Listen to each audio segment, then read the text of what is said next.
Assalamualaikum warahmatullahi wabarakatuh. Nama saya Herdiansah dari kelas PGSD Penjas 5A NIM 1903092. Di sini saya akan memaparkan atau mempraktekkan kedaruratan medis 1 pada mata kuliah praktikum dan kesehatan pelayanan di sekolah. Nah, di sini pada kedaruratan medis 1 ada 3 jenis.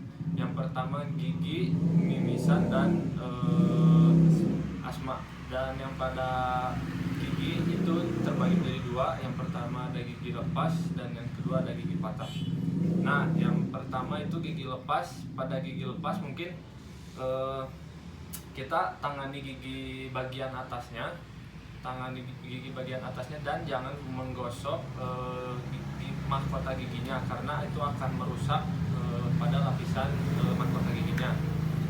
Dan yang kedua, si gigi ini kita bilas, tapi jangan di air mengalir, hanya dimasukkan ke dalam wadah atau mangkuk, simpan. Diisi wadahnya itu bisa air ataupun bisa es batu. Lalu apabila sudah giginya ditangani, maka pasien atau siswa yang giginya copot bisa kita bawa ke rumah sakit. Nah, apabila gigi yang copot itu sudah ditangani dan dimasukkan ke dalam wadah, lalu siswa ataupun pasien yang misalnya mengalami cedera pada bagian gigi yang copotnya itu, kita bisa memakai kain kasak pada bagian gigi yang cedera. Yang kedua, penanganan pada gigi patah. Nah, pada gigi patah ini mungkin kita sebagai pendidik terhadap pasien atau siswa yang mengalami gigi patah, kita tidak boleh panik dan harus membawa siswa ke tempat yang tenang. Lalu tangani pasien atau siswa dengan mengambil gigi bagian yang patahnya, tidak boleh digosok ataupun memakai tisu. Bisa kita rendam atau masukkan ke dalam wadah seperti yang sebelumnya dengan menggunakan air susu. Kalau tidak menggunakan air susu, kita bisa menyimpan gigi yang bagian patahnya itu di dalam mulut siswa, di bawah lidah tepatnya.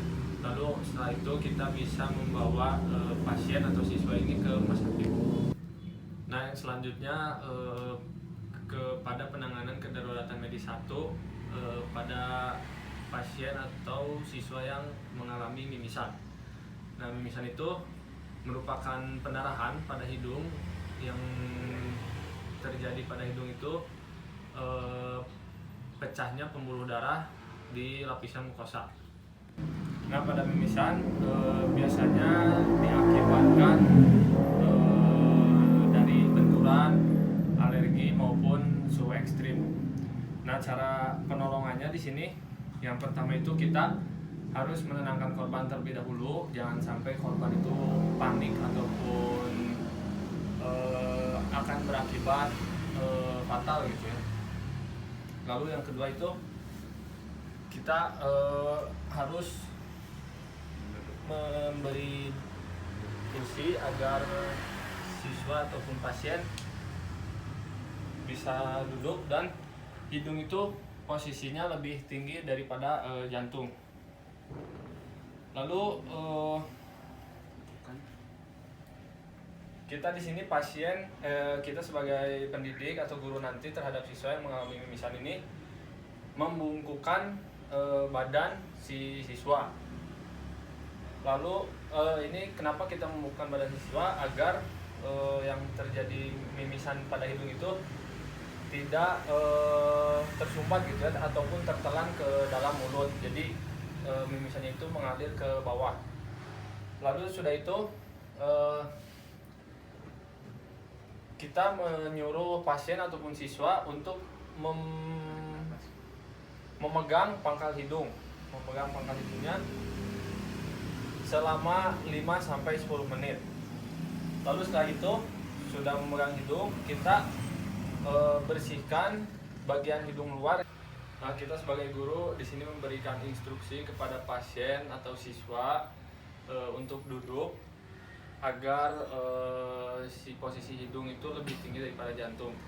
Lalu menyuruh pasien untuk duduk di kursi, lalu bungkukkan badan agar mimisan itu si darahnya tidak tertelan ke dalam mulut.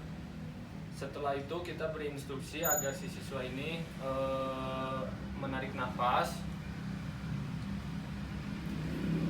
lalu memberikan instruksi kembali agar siswa menekan pangkal hidung.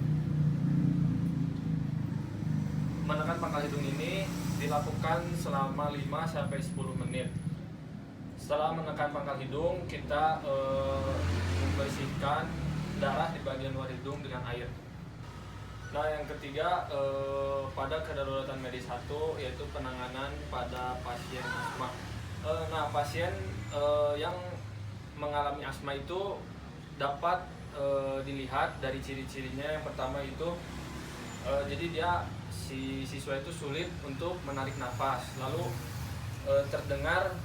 terdengarnya suara nafas tambahan dan menonjolnya otot pada pernapasan. Lalu bisa jadi terjadinya perubahan warna kulit dan kesadarannya itu menurun.